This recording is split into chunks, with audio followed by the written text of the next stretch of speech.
अब मैं प्रधानमंत्री जी से निवेदन करती हूं कि वो हमें संबोधित करें।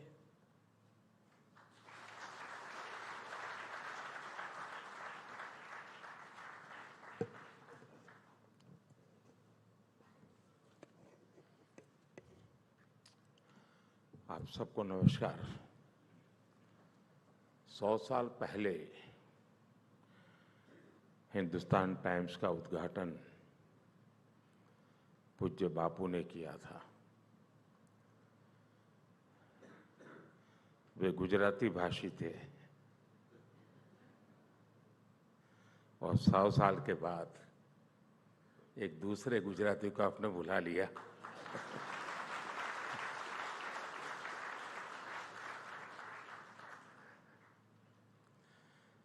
इस ऐतिहासिक यात्रा के लिए मैं हिंदुस्तान टाइम्स को और 100 साल की यात्रा में जो लोग इससे साथ जुड़े हैं,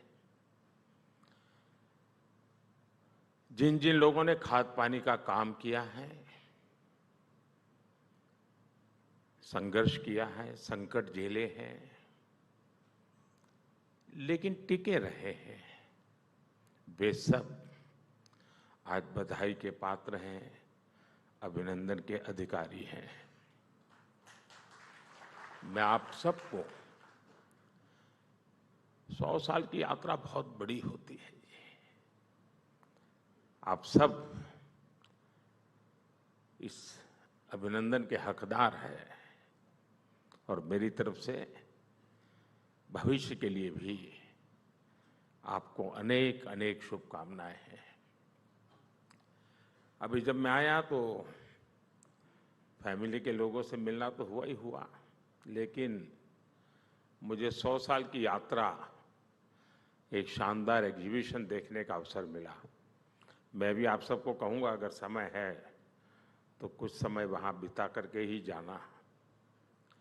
ये सिर्फ एक एग्जीबिशन नहीं है, मैं कहता हूं ये एक एक्सपीरियंस है। ऐसा लगा जैसे 100 साल का इतिहास आंखों के सामने से गुजर गया। मैंने उस दिन के अखबार देखे जो देश की स्वतंत्रता और संविधान लागू होने के दिन छपे थे। एक से बढ़कर एक दिग्गज महानुभाव हिंदुस्तान टाइम्स के लिए लिखा करते थे। Martin Luther King, Netaji Subhash Babu, doctor Shyama Prasad Mukherjee, Atal Bihari Vajpayee, doctor MS Swaminathan, इनके लेखों ने आपके अखबार को 4 चांद लगा दिए। वाकई हम बहुत लंबी यात्रा करके यहां तक पहुंचे हैं। स्वतंत्रता की लड़ाई लड़ने से लेकर आजादी के बाद आशाओं के अथाह समंदर की लहरों पर सवार होकर हम आगे बढ़े हैं। ये यात्रा अपने आप में अभूतपूर्व है, अद्भुत है। मैंने आपके अखबार की खबर में उस उत्साह को महसूस किया जो अक्टूबर 1947 में कश्मीर के विलय के बाद हर देशवासी में था। हालांकि उस पल मुझे इसका भी एहसास हुआ कि कैसे अनिर्णय की स्थितियों ने 7 दशक तक कश्मीर को हिंसा में घेर के रखा। आज आपके अखबार में जम्मू कश्मीर में हुई रिकॉर्ड वोटिंग जैसी खबरें छपती है। ये कॉन्ट्रास्ट है। एक और न्यूज़पेपर, प्रिंट, एक प्रकार से नजर हर एक की जाएगी, वहां आपकी नजर टिकेगी। उसमें एक तरफ असम को अशांत क्षेत्र घोषित करने की खबर थी, तो दूसरी ओर अटल जी द्वारा बीजेपी की नींव रखे जाने का समाचार था। और यह कितना सुखद संयोग है कि बीजेपी आज असम में स्थायी शांति लाने में बड़ी भूमिका निभा रही है। अभी कल ही मैं बोडो क्षेत्र के लोगों के साथ एक शानदार कार्यक्रम में मौजूद था, और मैं हैरान हूं कि दिल्ली के मीडिया ने इस बड़ी घटना को मिस किया है। उन्हें अंदाज ही नहीं है कि 5 दशक के बाद बम, बंदूक और पिस्तौल छोड़ करके, हिंसा का रास्ता छोड़ करके, दिल्ली के छाती पर बोडो के नौजवान बोडो कल्चरल फेस्टिवल बना रहे हैं। इतिहास की बहुत बड़ी घटना है। मैं कल वहां था, मैं हृदय से फील कर रहा था। बोडो शांति समझौते कारण इन लोगों का जीवन बदल गया है। एग्जीबिशन के दौरान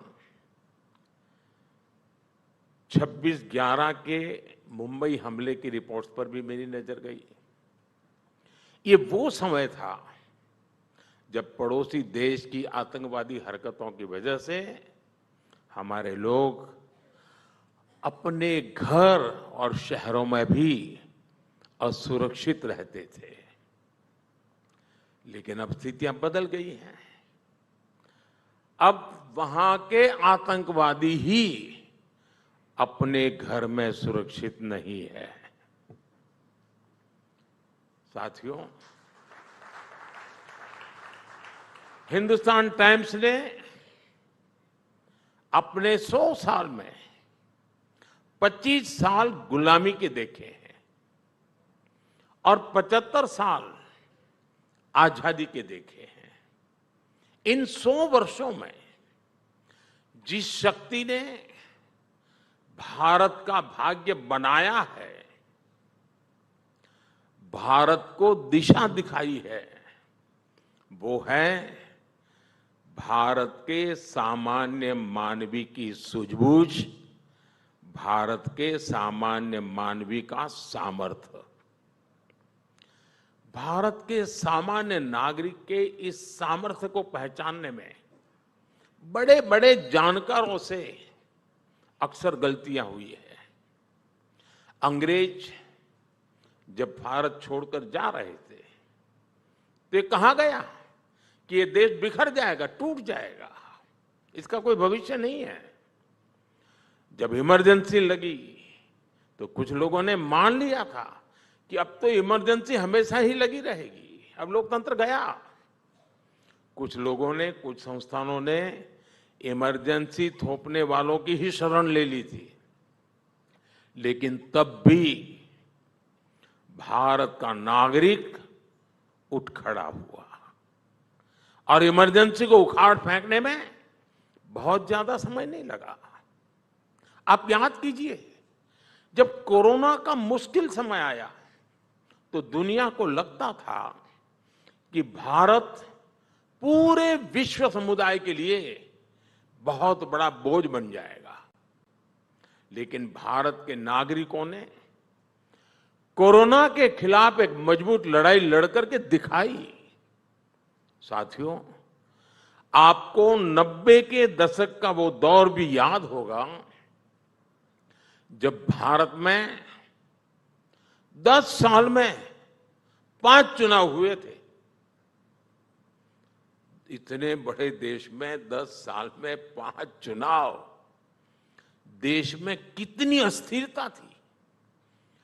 जानकारों ने, अखबारों में लिखने वालों ने भविष्यवाणी कर दी थी कि अब भारत को ऐसे ही गुजारा करना है, हिंदुस्तान में सब ऐसे ही चलने वाला है। लेकिन भारत के नागरिकों ने फिर से ऐसे जानकारों को गलत सिद्ध किया। आज दुनिया में चारों तरफ अनसर्टेनिटी की, इंस्टेबिलिटी की चर्चा भी है और दिखता भी है। दुनिया के अनेक देश ऐसे हैं जहां पर हर चुनाव में सरकारें बदल रही है। वहीं भारत में लोगों ने तीसरी बार हमारी सरकार को चुना है। साथियों, आप में से अनेक साथियों ने लंबे समय तक भारत की पॉलिटिक्स और पॉलिसीज को ट्रैक किया है। पहले हम एक फ्रेज अक्सर सुना करते थे, good economics is bad politics. Expert कहे जाने वाले लोग इसे खूब बढ़ावा देते थे, लेकिन इससे पहले की सरकारों को हाथ पर हाथ रखकर बैठे रहने का बहाना मिल जाता था। ये एक तरह से बैड गवर्नेंस को, इनएफिशिएंसी को कवर करने का माध्यम बन गया था। पहले सरकार इसलिए चलाई जाती थी कि बस अगला चुनाव जीत लिया जाए। चुनाव जीतने के लिए एक वोट बैंक बनाया जाता था और फिर उस वोट बैंक को खुश करने के लिए योजनाएं बनती थी। इस प्रकार की पॉलिटिक्स ने सबसे बड़ा नुकसान यह किया कि देश में असंतुलित, असमानता, इसका दायरा बहुत बढ़ता गया। कहने को विकास बोर्ड लग जाता था, दिखता नहीं था। असंतुलित अवस्था ने, इस मॉडल ने जनता का सरकारों के प्रति विश्वास तोड़ दिया। हम आज इस विश्वास को वापस लाए हैं। हमने सरकार का एक पर्पस तय किया है। ये पर्पस वोट बैंक वाली जो पॉलिटिक्स होती है ना, उससे हजारों मील दूर है। हमारी सरकार का पर्पस, उसका उद्देश्य एक बड़ा है, विराट है, व्यापक है। हम progress of the people, progress by the people, progress for the people के मंत्र को लेकर चल रहे हैं। हमारा उद्देश्य नया भारत बनाने का है, भारत को विकसित बनाने का है। और जब हम इस विराट लक्ष्य को लेकर निकल पड़े हैं, तो भारत की जनता ने भी हमें अपने विश्वास की पूंजी सौंपी है। आप कल्पना कर सकते हैं, सोशल मीडिया के इस जमाने में मिस इन्फॉर्मेशन, डिस इन्फॉर्मेशन, सब कुछ चारों तरफ अपने पैर जमा करके बैठा है। इतने सारे अखबार हैं, इतने सारे चैनल्स हैं। उस दौर में भारत के नागरिक का विश्वास हम पर है, हमारी सरकार पर है। साथियों, जब जनता का विश्वास बढ़ता है, आत्मविश्वास बढ़ता है, तो देश के विकास पर एक अलग ही प्रभाव दिखता है। आप जानते हैं, पुरानी विकसित सभ्यताओं से लेकर आज के विकसित देशों तक एक चीज हमेशा से कॉमन रही है। ये कॉमन चीज है रिस्क टेकिंग का कल्चर। एक समय था जब हमारा देश पूरे विश्व के कॉमर्स और कल्चर का हॉटस्पॉट था। हमारे मर्चेंट्स और सेलर्स एक तरफ साउथ ईस्ट एशिया के साथ काम कर रहे थे तो दूसरी ओर अरब, अफ्रीका और रोमन एम्पायर से भी उनका गहरा नाता जुड़ता था। उस समय के लोगों ने रिस्क लिया और इसलिए भारत के प्रोडक्ट्स और सर्विसेज सागर के दूसरे छोर तक पहुंच पाए। आजादी के बाद हमें रिस्क टेकिंग के इस कल्चर को और आगे बढ़ाना था, लेकिन आजादी के बाद की सरकारों ने तब के नागरिकों को वो हौसला ही नहीं दिया। इसका परिणाम यह हुआ कि कई पीढ़ियां एक कदम आगे बढ़ाने और 2 कदम पीछे खींचने में ही गुजर गई। अब बीते 10 सालों में देश में जो परिवर्तन आए हैं उन्होंने भारत के नागरिकों में रिस्क टेकिंग कल्चर को फिर से नई ऊर्जा दी है। आज हमारा युवा हर क्षेत्र में रिस्क टेकर बनकर उभर रहा है। कभी एक कंपनी शुरू करना रिस्क माना जाता था। 10 साल पहले तक मुश्किल से किसी स्टार्टअप का नाम सुनते थे। आज देश में रजिस्टर्ड स्टार्टअप की संख्या 1.25 लाख से ज्यादा हो गई है। एक जमाना था कि खेलों में और खेलों को प्रोफेशन के रूप में अपनाने में भी रिस्क था, लेकिन आज हमारे छोटे शहरों के नौजवान भी ये रिस्क उठाकर दुनिया में देश का नाम रोशन कर रहे हैं। आप सेल्फ हेल्प ग्रुप से जुड़ी महिलाओं का भी उदाहरण लीजिए। आज देश में करीब 10 करोड़ लखपति दीदी बनी है। ये गांव-गांव में उद्यमी बनकर अपना कुछ बिजनेस चला रही है। मुझे कुछ समय पहले एक ग्रामीण महिला से संवाद करने का अवसर आया।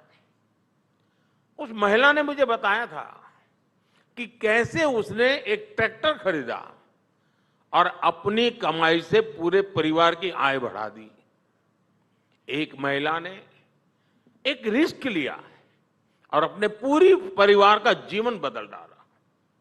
जब देश के गरीब और मिडिल क्लास के लोग रिस्क लेना शुरू कर दें, तब बदलाव सही मायने में दिखने लगता है। यही हम भारत में आज होते देख रहे हैं। साथियों, आज भारत का समाज अभूतपूर्व एस्पिरेशन से भरा हुआ है।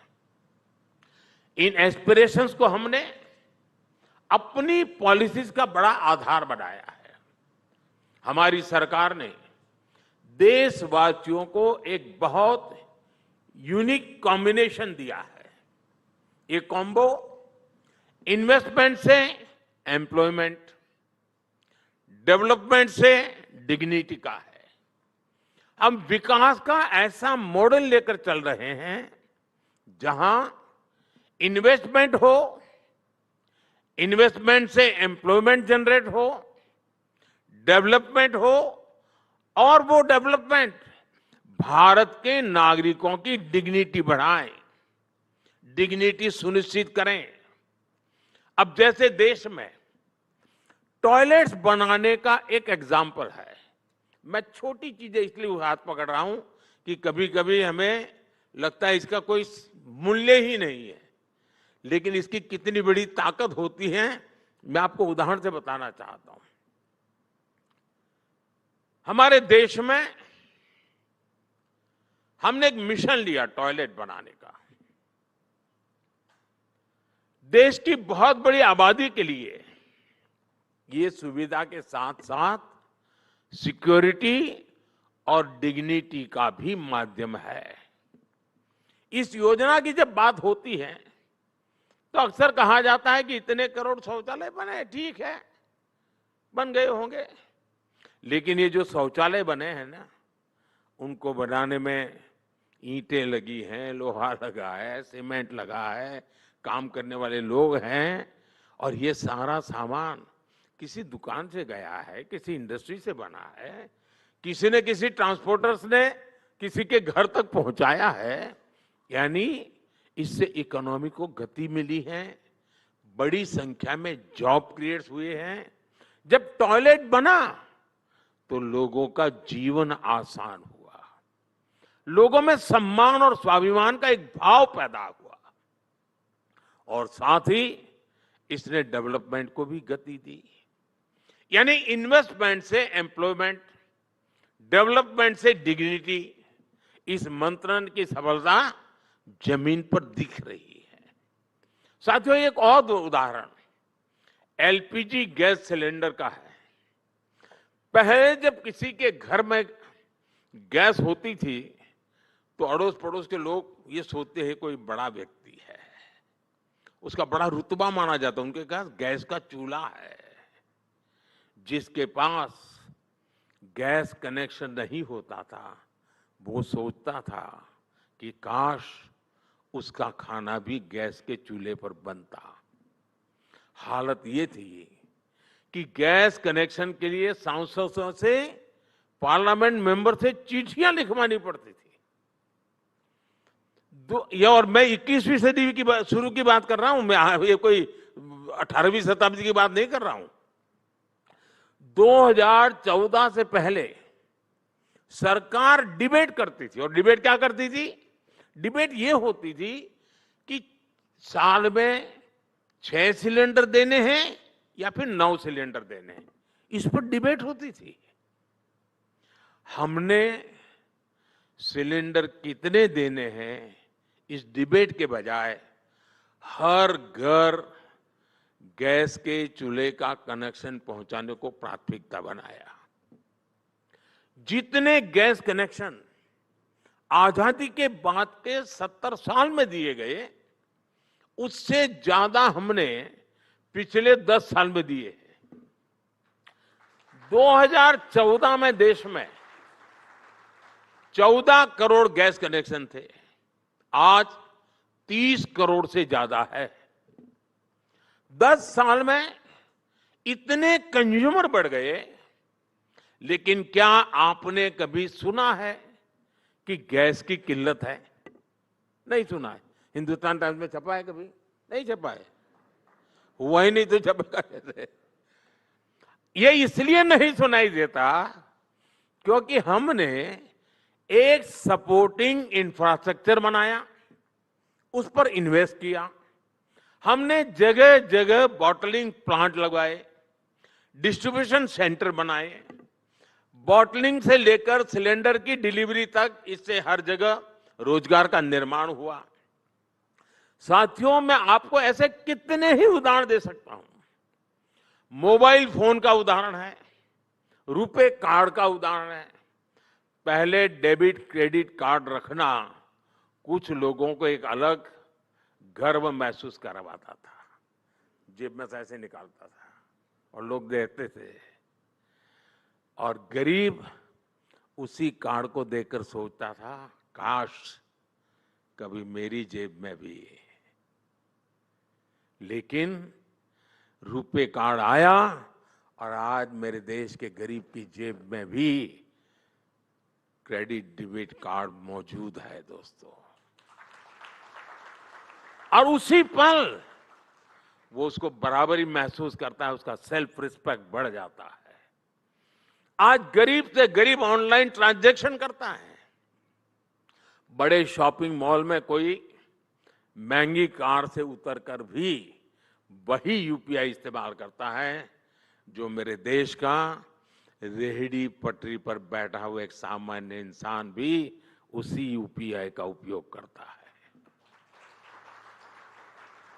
ये भी इन्वेस्टमेंट से एम्प्लॉयमेंट, डेवलपमेंट से डिग्निटी का बेहतरीन उदाहरण है। साथियों, भारत आज जिस ग्रोथ ट्रेजेक्टरी पर ही है, उसे समझने के लिए हमारी सरकार की एक और अप्रोच पर गौर करना जरूरी है। ये अप्रोच है spending big for the people. लेकिन साथ साथ दूसरा भी एक अप्रोच है save big for the people. हम ये कैसे कर रहे हैं, यह जानना शायद आपको दिलचस्प होगा। 2014 में हमारा यूनियन बजट 16 लाख करोड़ रुपए के आसपास था। आज ये बजट 48 लाख करोड़ रुपए का है। 2013-14 में हम कैपिटल एक्सपेंडिचर में करीब 2.25 लाख करोड़ रुपए खर्च करते थे, लेकिन आज का कैपिटल एक्सपेंडिचर 11 लाख करोड़ से ज्यादा है। ये 11 लाख करोड़ रुपए आज नए अस्पताल, नए स्कूल, सड़क, रेल, रिसर्च फैसिलिटी, ऐसे अनेक पब्लिक इंफ्रास्ट्रक्चर पर खर्च कर रहे हैं। पब्लिक पर खर्च बढ़ाने के साथ ही हम पब्लिक का पैसा भी बचा रहे हैं। मैं आपके सामने कुछ आंकड़े रख रहा हूं और मैं पक्का मानता हूं कि ये आंकड़े सुनकर के आपको लगेगा अच्छा ऐसा भी हो सकता है। अब जैसे direct benefit transfer DBT, DBT से जो लीकेज रुकी है उससे देश के 3.5 लाख करोड़ रुपए बचे हैं। आयुष्मान भारत योजना के तहत मुफ्त इलाज से गरीबों के 1,10,000 करोड़ रुपए बचे हैं। जन औषधि केंद्रों में 80% डिस्काउंट पर मिल रही दवाइयों से नागरिकों के 30,000 करोड़ रुपए बचे हैं। स्टेंट और नी इम्प्लांट कीमतों को नियंत्रित करने से लोगों की हजारों करोड़ रुपए बचे हैं। उजाला स्कीम से लोगों को एलईडी बल्ब से बिजली बिल में 20,000 करोड़ रुपए की बचत हुई है। स्वच्छ भारत अभियान, स्वच्छ भारत मिशन के कारण बीमारियां कम हुई और इससे गांवों में हर परिवार के करीब 50,000 रुपए बचे हैं। यूनिसेफ का कहना है कि जिस परिवार के पास अपना टॉयलेट है उसके भी करीब 70,000 रुपए बचे हैं। साथियों, जिन 12 करोड़ लोगों के घर पहली बार नल से जल आया है, WHO ने उन पर भी एक स्टडी कराई है। अब साफ पानी मिलने से ऐसे परिवारों को हर साल 10,000 रुपये से ज्यादा की बचत हुई है। साथियों, 10 साल पहले किसी ने नहीं सोचा था कि भारत में इतना बड़ा बदलाव होगा। भारत की सफलता ने हमें और बड़ा सपना देखने और उसे पूरा करने की प्रेरणा दी है। आज एक उम्मीद है, एक सोच है कि ये सेंचुरी इंडिया की सेंचुरी होगी। लेकिन ऐसा करने के लिए और तेजी से काम करने के लिए हमें कई सारे प्रयास भी करने होंगे। हम उस दिशा में भी तेजी से काम कर रहे हैं। हमें हर सेक्टर में बेस करने के लिए आगे बढ़ना होगा। पूरे समाज की सोच बनानी होगी कि हमें बेस से कम कुछ भी स्वीकार नहीं करना है। हमने अपने प्रोसेस को ऐसा बनाना होगा कि भारत का स्टैंडर्ड वर्ल्ड क्लास कहा जाए। हमें ऐसे प्रोडक्ट्स बनाने होंगे कि भारत की चीजें दुनिया में वर्ल्ड क्लास कही जाए। हमारे कंस्ट्रक्शन पर ऐसे काम हो कि भारत का इंफ्रास्ट्रक्चर वर्ल्ड क्लास कहा जाए। शिक्षा के क्षेत्र में हमारा काम ऐसा हो कि भारत की एजुकेशन को वर्ल्ड क्लास स्वीकृति मिले।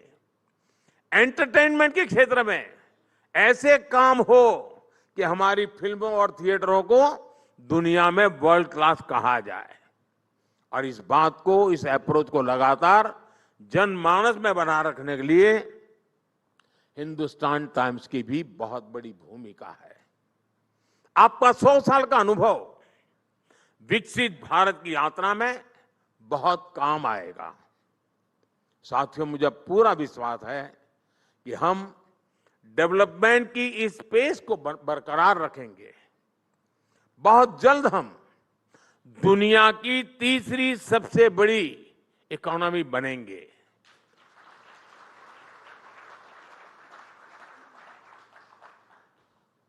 और भारत जब शताब्दी